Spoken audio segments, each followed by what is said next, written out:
आप सभी को जय भारत, जय भीम। आप सभी का मैं इस फेसबुक लाइव में हार्दिक स्वागत करता हूं। आज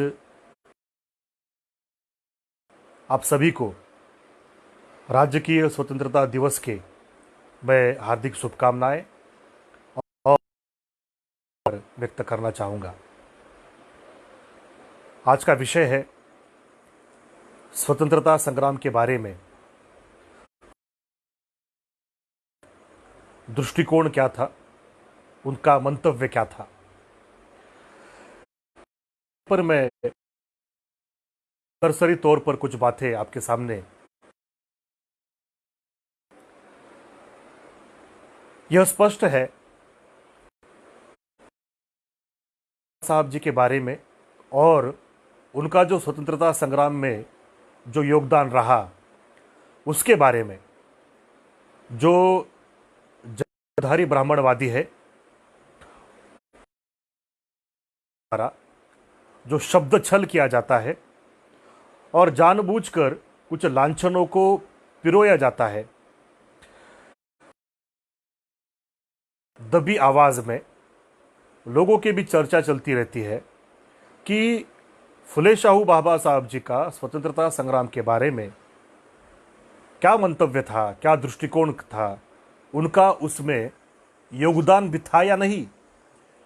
तो इस तरीके की चर्चा, इस तरीके का जो मंथन हमारे समाज में होता है,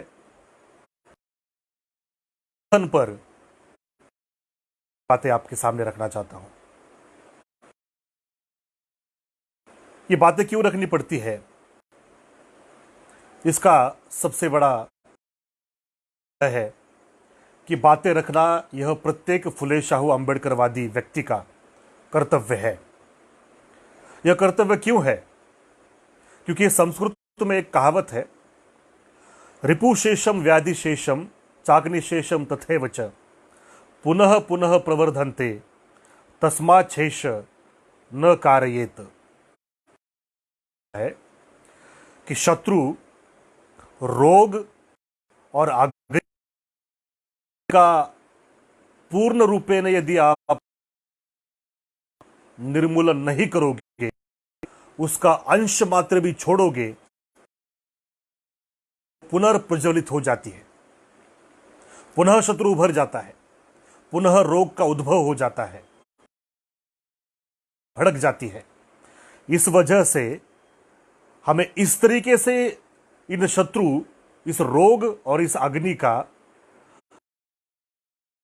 करना होगा, इसका भी नहीं उड़ना चाहिए। यही आज के इस विषय के पीछे का हमारा उद्देश्य है। फुले शाहू बाबा साहब जी का मंतव्य क्या था, इसे अगर हम एक ही तो आपके सामने मैं वो वाक्य रखना चाहूंगा कि देश की स्वतंत्रता और देश के लोगों की स्वतंत्रता के बीच जमीन आसमान का फर्क किया है।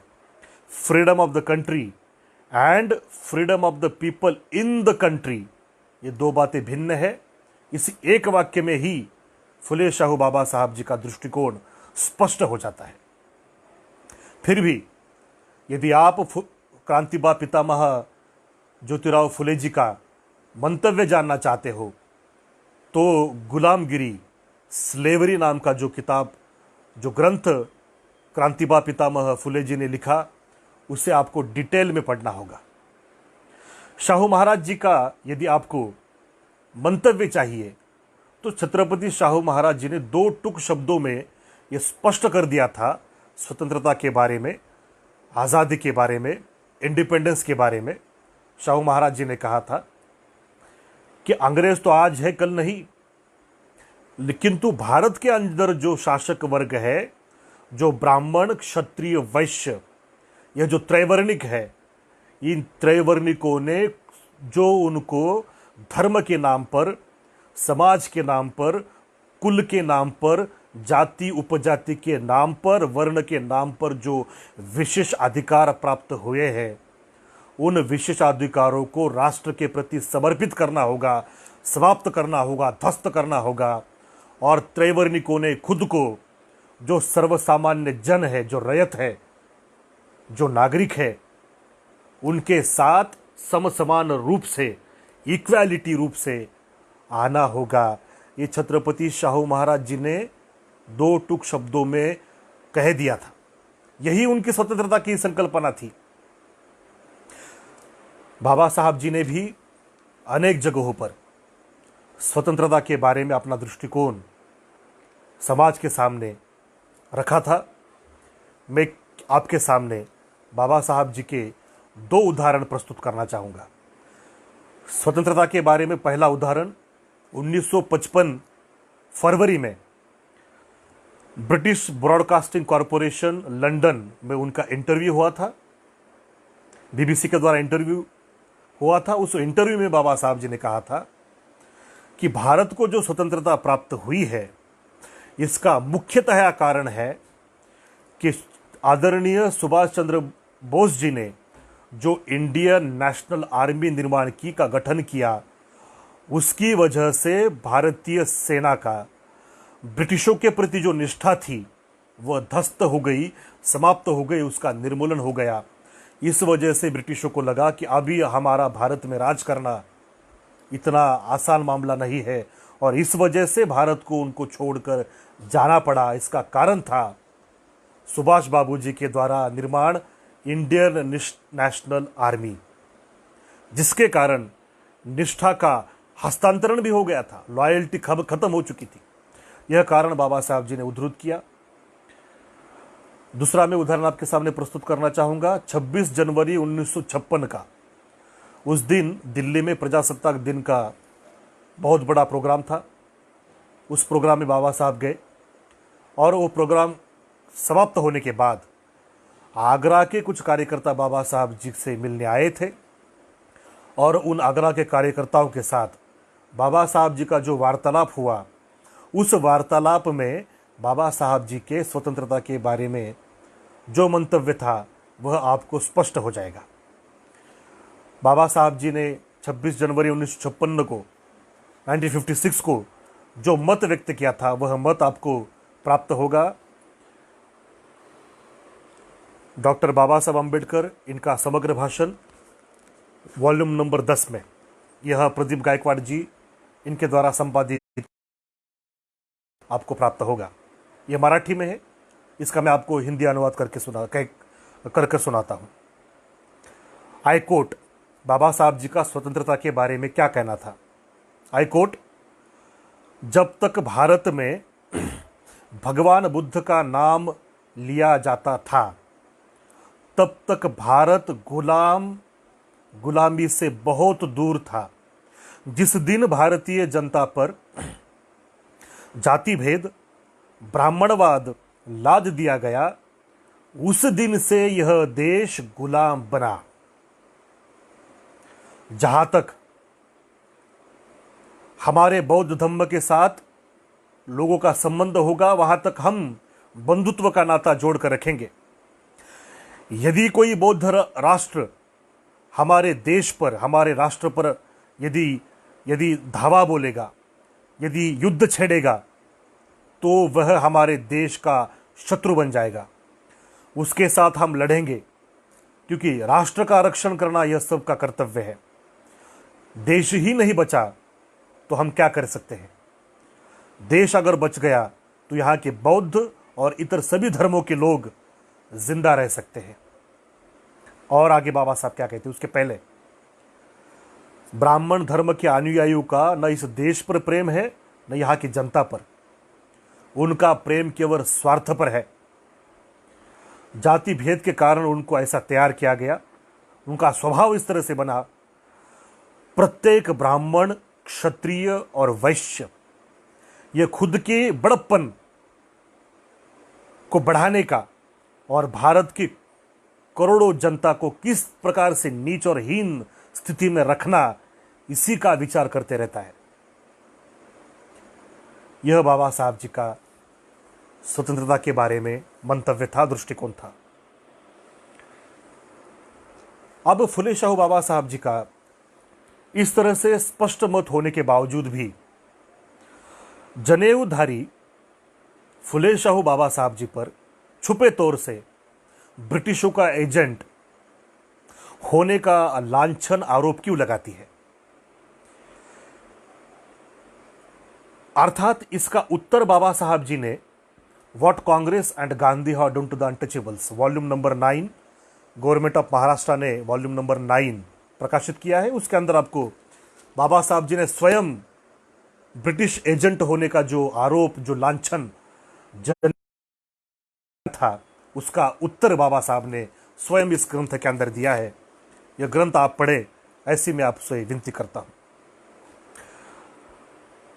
अब इसका उत्तर तो आप पढ़ेंगे, मगर सबसे बड़ा सवाल है कि स्वतंत्रता के बारे में तो फुले शाह बाबा साहब जी का मत हमने जान लिया, मगर बाबा साहब जी का ब्रिटिशों के बारे में, अंग्रेजों के बारे में क्या मत था, उस मत को हमें समझना होगा कि ब्रिटिशों के बारे में बाबा साहब जी क्या सोचते थे।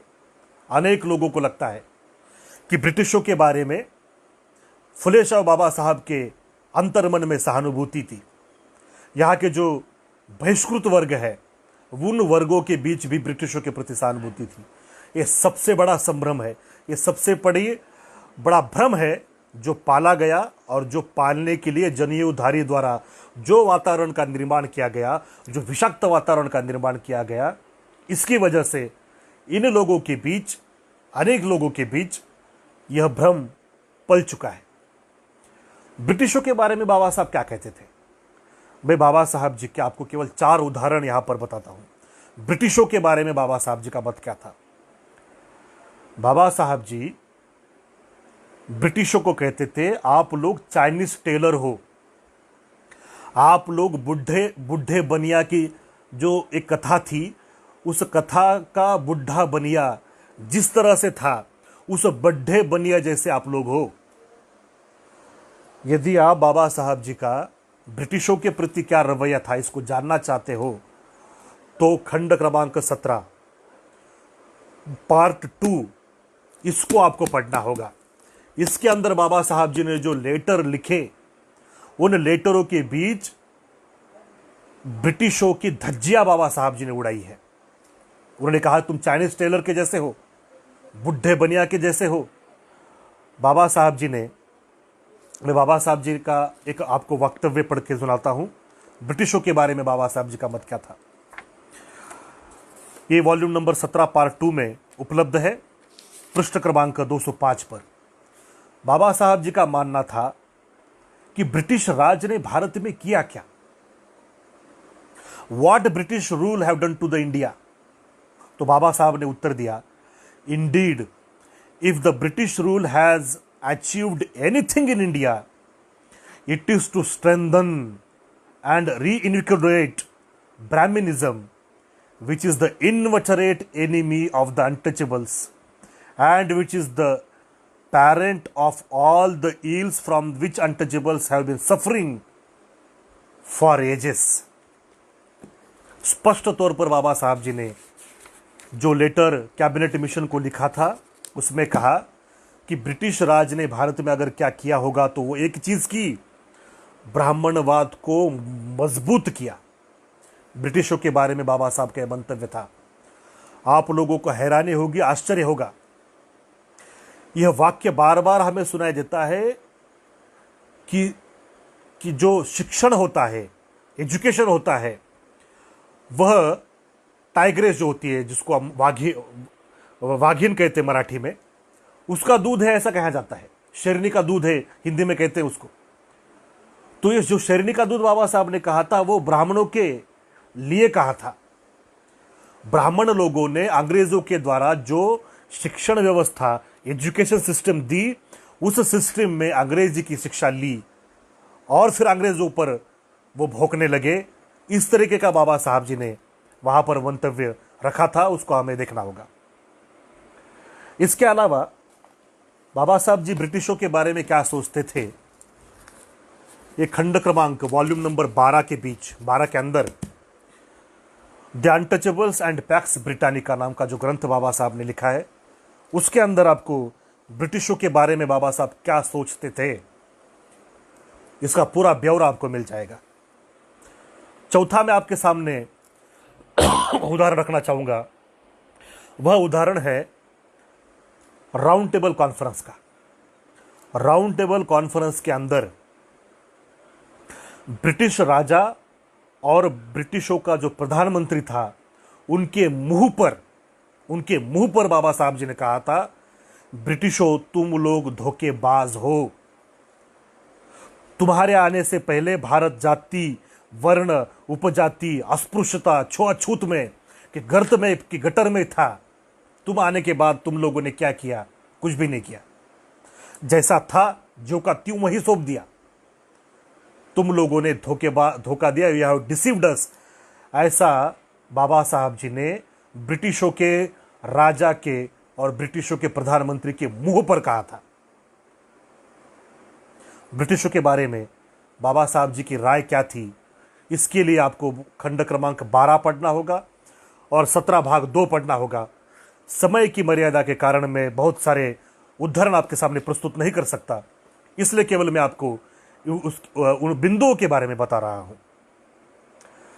अब जब हम स्वतंत्रता संग्राम के बारे में बात करते हैं तो यह बात स्पष्ट है, कांग्रेस का नाम आएगा, गांधी जी का नाम आएगा, नेहरू जी का नाम आएगा। और जब यह नाम आ जाता है और फुले शाह अम्बेडकरवादी जब इनका विश्लेषण करने लगता है, तब हमारे कुछ लिबरल लोग, कुछ कम्युनिस्ट लोग और बहुत सारे लोग हैं, वो क्या कहते हैं, अरे भाई तुम लोग जो आरोप करते हो कांग्रेस पर, वो मत करो। अगर आप आरोप करोगे तो ये आरएसएस वाले, ये बीजेपी वाले मजबूत हो जाएंगे। इस तरह के का आपका जो तर्क है, ये कुतर्क है, ये कोरी बकवास है। इसको यदि आप महाराष्ट्र के परिप्रेक्ष्य में समझना चाहते हैं तो आदिल शाही नाम की यहां पर एक व्यवस्था थी और मुगल शाही नाम की व्यवस्था थी दिल्ली में। तो यदि आदिल शाह का विरोध करना, इसका मतलब मुगलों का समर्थन करना, ऐसा नहीं हो सकता। बिल्कुल वैसा ही कांग्रेस का विरोध करना, इसका मतलब बीजेपी आरएसएस का समर्थन। ये बात, ये तर्क ही नहीं प्रस्तुत हो सकता, ये कोरी बकवास है। विश्लेषण होगा ही और सभी का विश्लेषण होगा। आप देखिए, सबसे बड़ी बात, भारत में स्वतंत्रता के बारे में दृष्टिकोण थे, शहीदों का था, जिन्होंने जान हथेली पर लेकर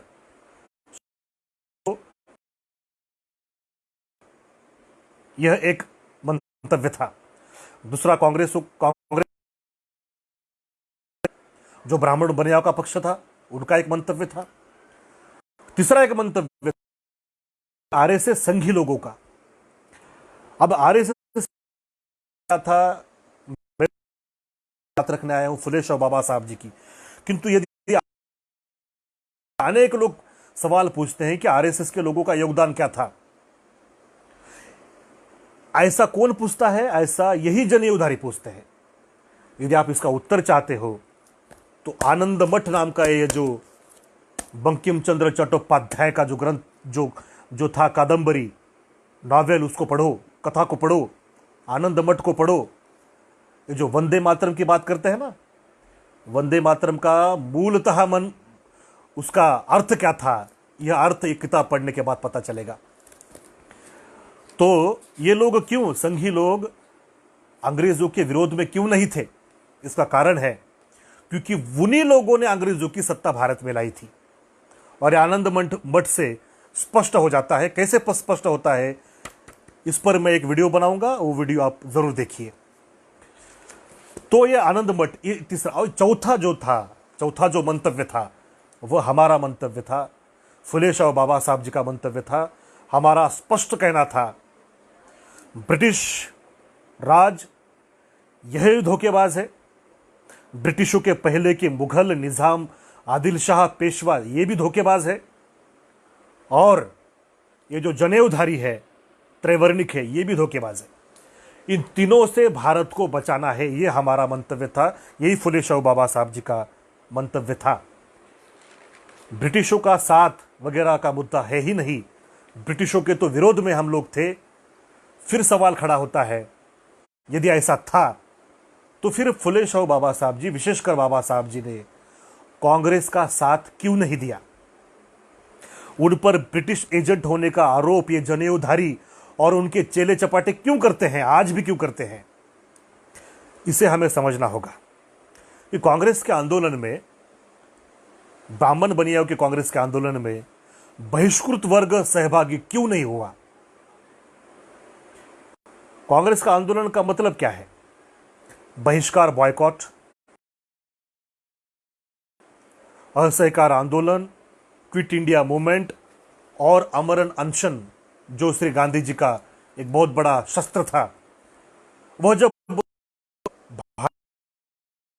इस्तेमाल करते थे, उस शस्त्रों के लिए अंदर, उस आंदोलन के अंदर बहिष्कृत वर्ग क्यों शामिल नहीं था, क्यों सहभागी नहीं था?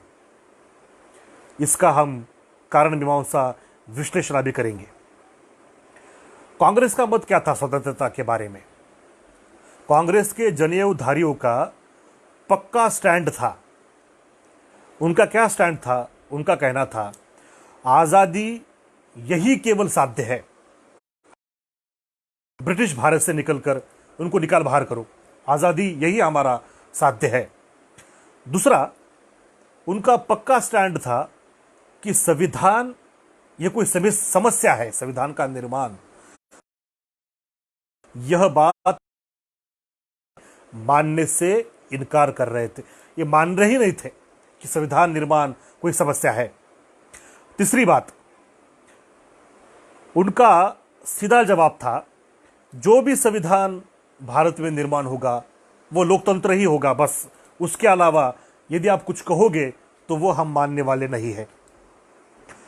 चौथी बात, जो हिंदू कम्युनल मेजॉरिटी है, जो भारत के अंदर जो अगर आप सोसाइटी देखोगे, उसके अंदर जो हिंदुत्व के तत्वज्ञान के कारण जो क्रमिक असमानता निर्माण हुई, जो छुआछूत निर्माण हुई, अनेक प्रकार के भेद निर्माण हुए, वह भेदों के कारण एक बहुसंख्यांकवाद, एक मेजॉरिटेरियन वाद निर्माण हुआ। उसको मर्यादा में रखने के लिए कोई करोगे तो इस पर भी कांग्रेस के जनेऊधारी का उत्तर था, ऐसा कोई उपाय करने की आवश्यकता नहीं है। यदि हम पूछें कि संविधान में आप क्यों अनेक प्रावधान करना नहीं चाहते, तो कांग्रेस के जनेऊधारियों का उत्तर था कि यदि आप संविधान के अंदर प्रावधानों की मांग करते हो तो इससे देश के टुकड़े होंगे और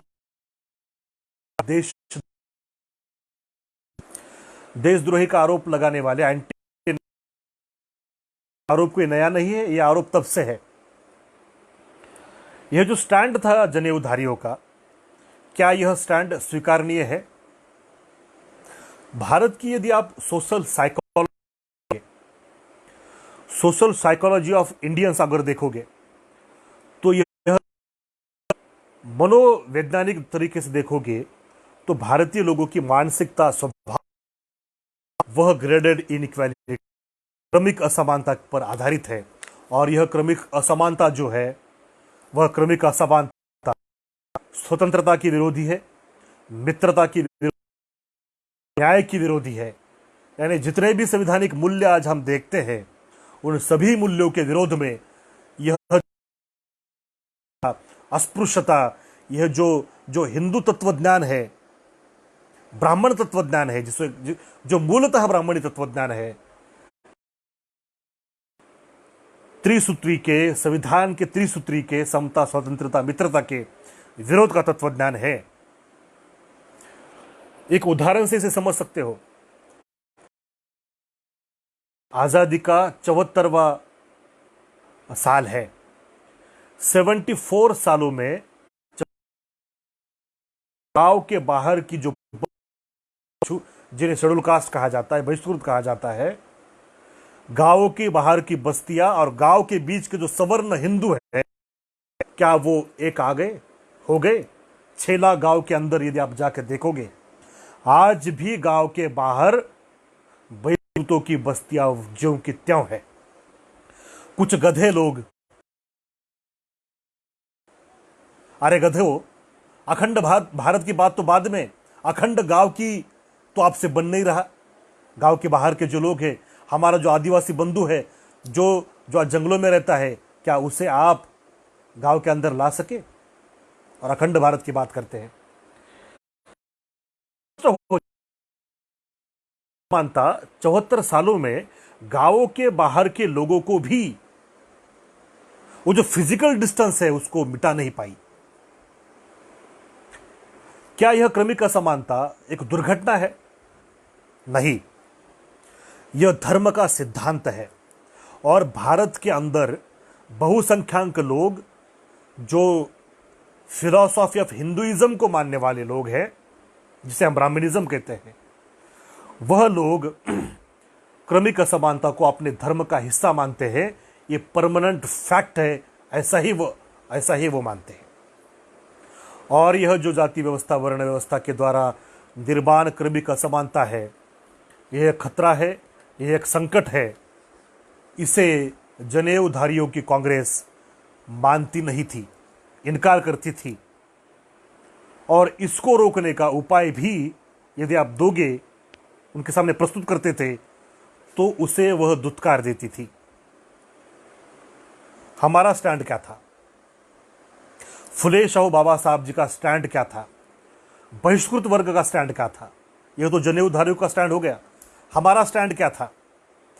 तो हमारे स्टैंड को यदि आप समझना चाहते हो तो 5 सूत्रों के बीच इसे हम समझ सकते हैं कि हमारी स्वतंत्रता के बारे में राय क्या थी। इसे 5 सूत्रों में हम समझ सकते हैं। सबसे पहली बात, त्रैवर्णिक जो है, ब्राह्मण, क्षत्रिय और वैश्य और शूद्र भी, यह कांग्रेस से, क्या कांग्रेस इन लोगों की शासन सत्ता को, शासन के वर्ग को, शासक वर्ग को क्या सत्ता से दूर रख सकती है? हिंदुत्व के प्रभुत्व को क्या यह दूर रख सकती है? तो इसका उत्तर था नहीं। भारत यदि आजाद हो गया होता बिना संविधान की मशीनरी के, तो फिर से इन लोगों ने मनुस्मृति का आगाज किया होता। 5 अगस्त को जो श्री राम जी की जन्मभूमि का भूमि पूजन हुआ, वहां पर आरएसएस का सुप्रीमो, ये जो भागवत है, ने मनुस्मृति का श्लोक वहां पर उद्धृत किया। अग्रजन्मः, ये श्लोक उसने वहां पर उद्धृत किया। इससे आप देखोगे कि भारत की जो हवाएं बह रही है, वो हवाएं ये भागवत जैसे लोग, ये सुप्रीमो जैसे लोग कहां पर ले जाना चाहते हैं।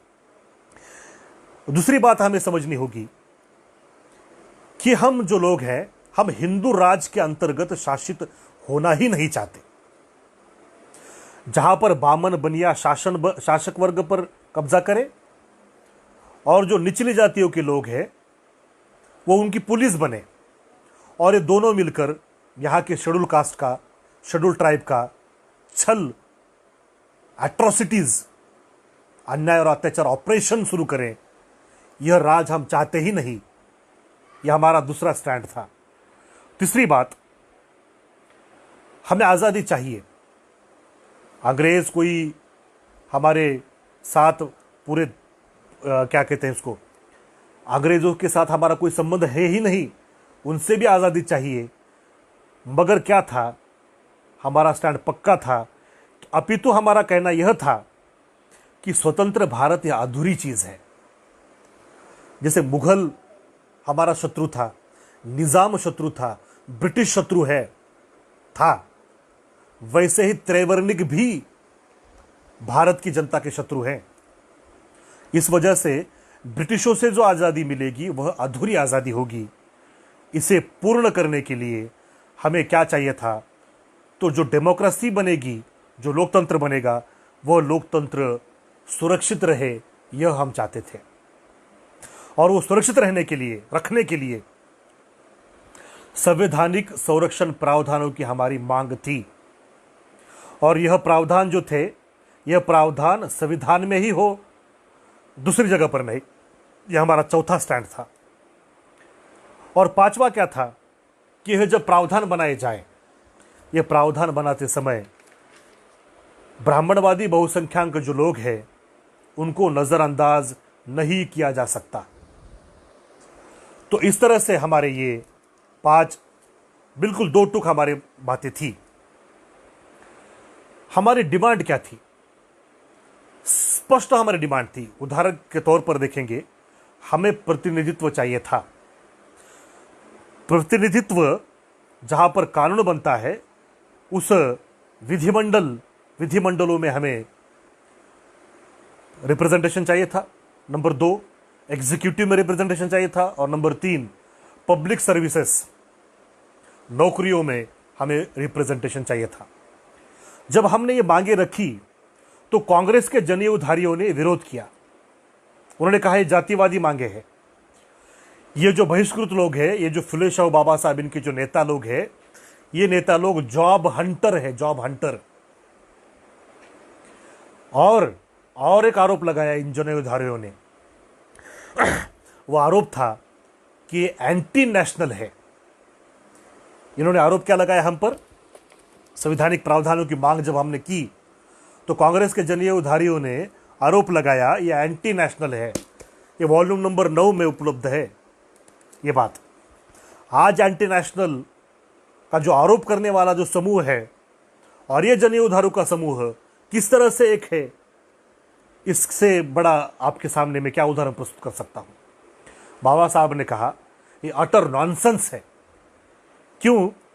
क्योंकि हम जो प्रतिनिधित्व की मांग रख रहे हैं उसके पीछे उद्देश्य है। क्या उद्देश्य है? महत्वपूर्ण तरीके से 3 उद्देश्य है। सबसे पहला कि हम हिंदू बहुसंख्याकवाद के बीच के नीचे कुचलना नहीं चाहते, कुचले नहीं जाना चाहते। दूसरी चीज, इन त्रैवर्णिकों को मर्यादा में रखना होगा, नियंत्रण में रखना होगा, और उन पर नियंत्रण रखने के लिए यह प्रावधान हमें चाहिए। और तीसरी चीज, बाबा साहब जी ने कहा कि यदि ये संरक्षण प्रावधान हमें नहीं मिलेंगे तो क्या होगा?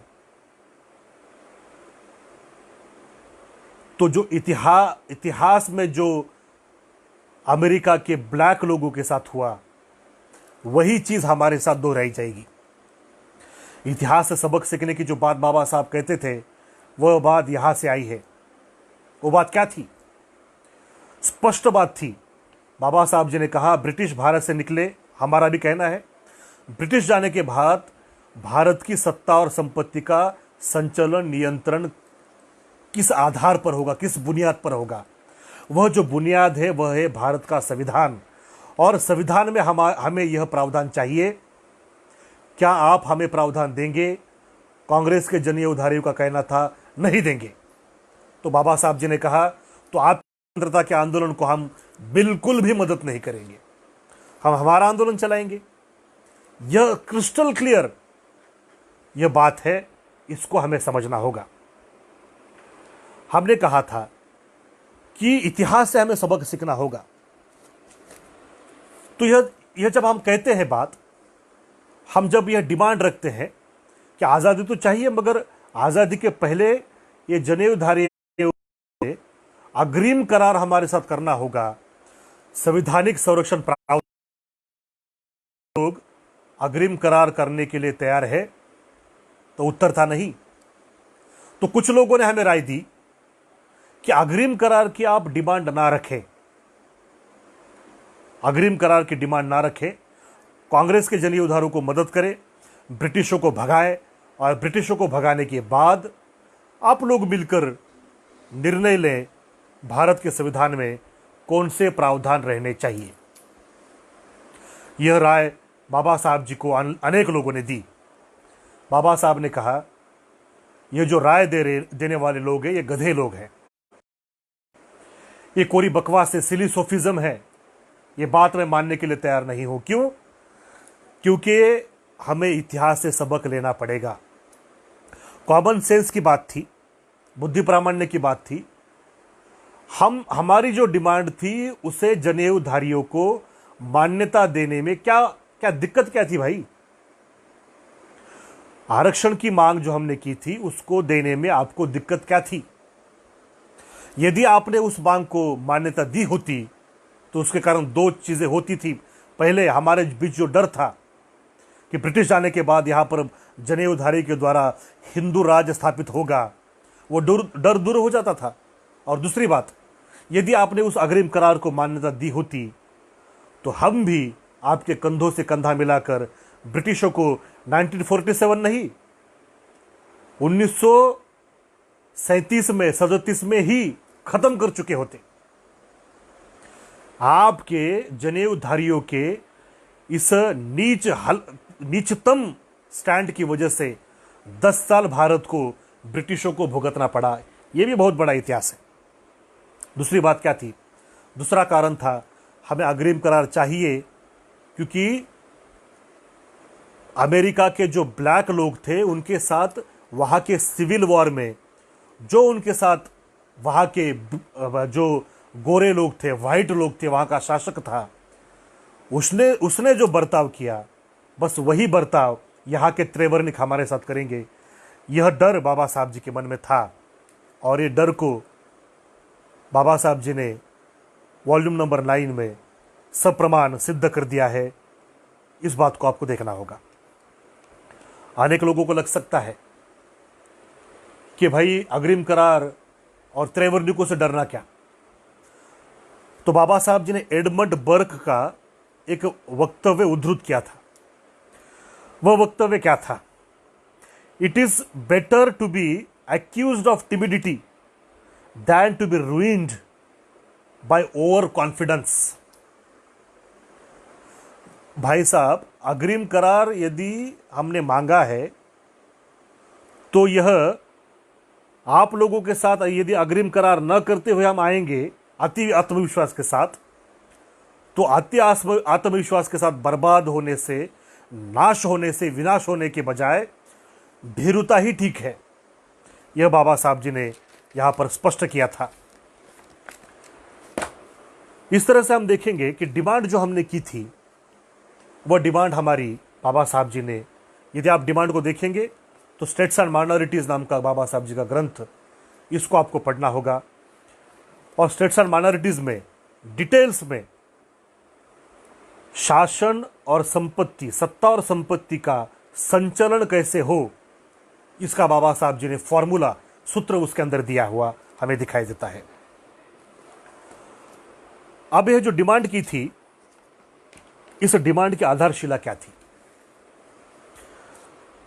इसको हम समझेंगे और यहां पर मैं अपनी बात समाप्त करता हूं।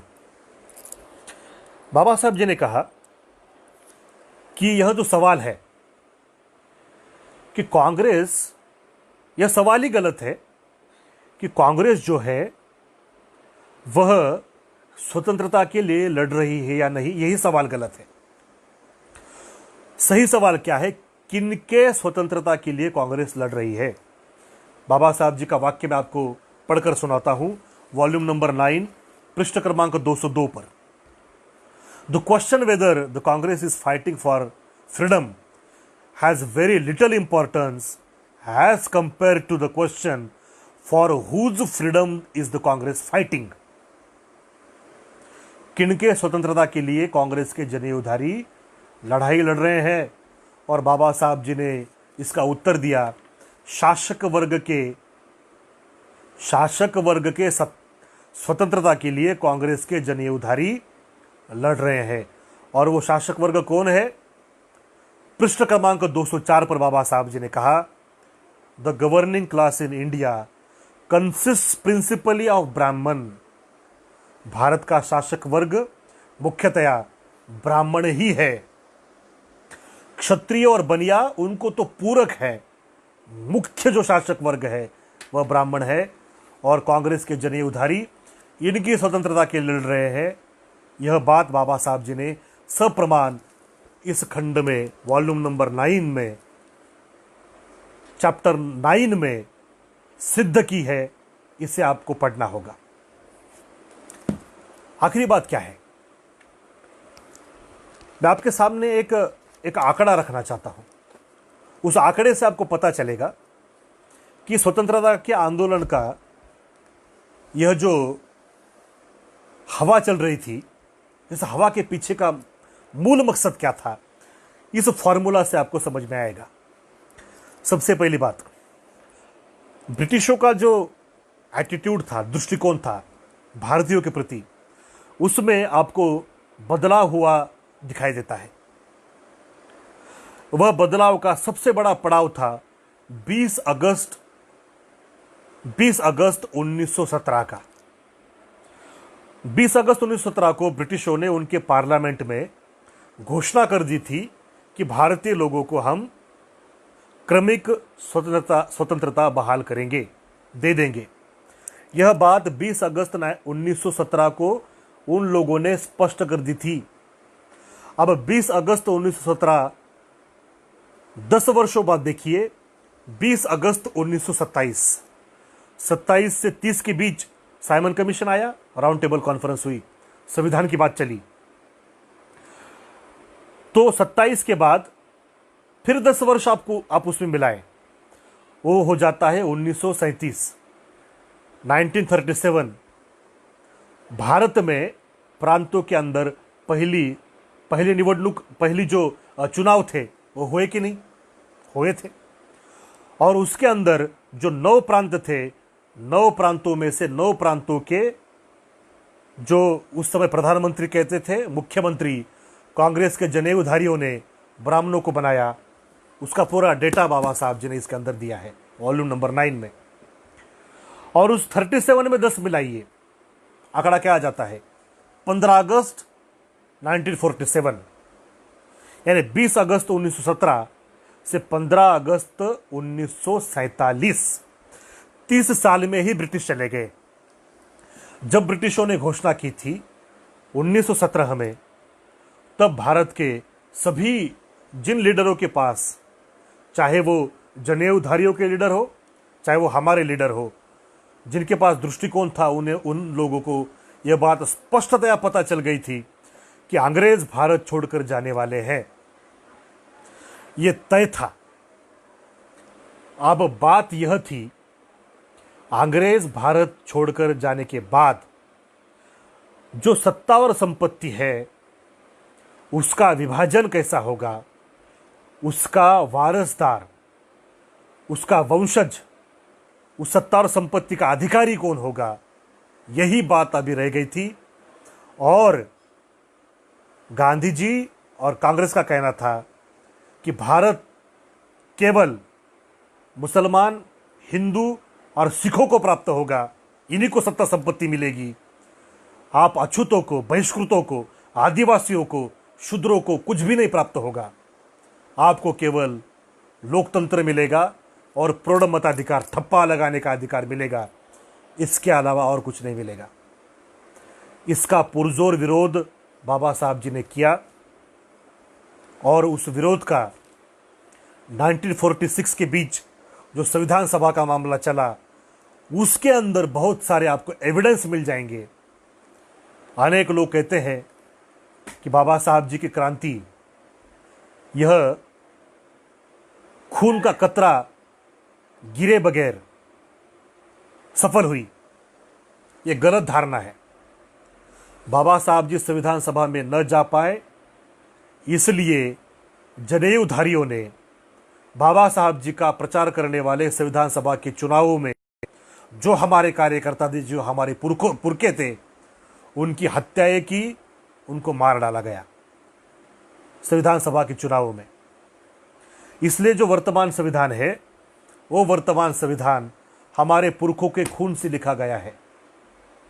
उसके अंदर जो आरक्षण प्राप्त हुआ, जो प्रतिनिधित्व प्राप्त हुआ, उस प्रतिनिधित्व के पीछे का जो बहुत बड़ा संघर्ष था, वो संघर्ष क्या था, उसको यदि डिटेल में हम समझना चाहते हैं तो अगले भाग में मैं आपके सामने वो जो स्वतंत्रता का आंदोलन और भारत का संविधान, इसके बीच क्या था, ये सहसंबंध आपको समझना होगा। इसलिए फिर से मैं आपके सामने आऊँगा। आप लोगों ने मेरी बात आपके सामने मैंने रखी। यदि आपके मन में कुछ प्रश्न हो तो आप you are free to ask, और मैं आपके उन प्रश्नों का उत्तर देने का प्रयास यहाँ पर करूँगा। यदि आपके मन में कुछ प्रश्न हो तो पूछ सकते हैं, और यदि कोई हमारा दोस्त, कोई महानुभाव यदि हमारे साथ यहाँ पर ज्वाइन होना चाहे तो ज्वाइन भी हो सकता है। बस यही बात मैं कहना चाहूँगा। आप सभी का धन्यवाद। आप सभी को जय भारत, जय भीम, जय शिवराय। यदि कोई सवाल हो तो पूछिए, या फिर कोई ज्वाइन होना चाहे और कुछ चर्चा करना चाहे तो भी आपका वेलकम है। कृपया आए और आगे हम बढ़ सकते हैं। Thank you very much. यदि कोई सवाल है तो पूछिए, और कोई यदि ज्वाइन होना चाहे तो ज्वाइन भी हो सकता है। सुगत सर, नमो बुद्धाय, जय भीम। सभी को जय भीम।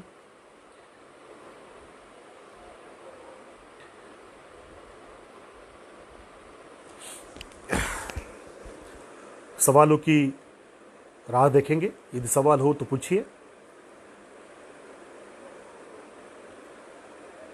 बाबा साहब जी का यदि आपको स्वतंत्रता संग्राम के बारे में और ब्रिटिशों के बारे में उनकी जो दृष्टिकोण था, उस दृष्टिकोण को यदि आपको समझना है तो फिर से मैं आपको रेफरेंस दूंगा। वो रेफरेंस है volume number 17 part 2, volume number 9 और वॉल्यूम नंबर 12। ये 3 ग्रंथ यदि आप पढ़ोगे तो आपको बाबा साहब जी का ब्रिटिशों के बारे में और स्वतंत्रता संग्राम के बारे में एक पूरा ब्यौरा आपके सामने प्रस्तुत हो सकता है। लगता है किसी का सवाल नहीं है, तो यहीं पर हम समाप्त करते हैं। Advocate Subhash Gore sir, thank you very much. It was my duty. और मैं एक बात कहना चाहूँगा। हमारे एडवोकेट सुभाष गोरे जी हैं और हमारे कल्याण मित्र सम्माननीय स्वप्निल घुमरे सर हैं।